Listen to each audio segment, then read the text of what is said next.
ٹھیک ہے ماشاء اللہ یار آپ لوگوں کو آفرین ہے, آپ لوگوں نے کافی دن سے لگے ہوئے ہیں, ہمت کر رہے ہیں. اللہ تعالیٰ آپ کے ہمت اور حوصلے کو اسی طریقے سے قائم رکھے.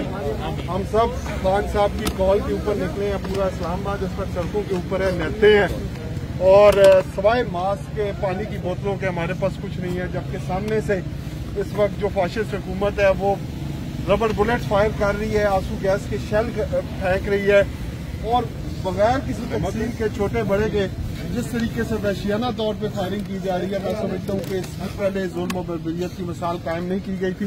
لیکن انشاءاللہ تعالیٰ جب تک ہمارا قائد ہمیں حکم نہیں دے گا, ہم انشاءاللہ تعالیٰ پرامن اسلام آباد کے اندر موجود رہیں گے.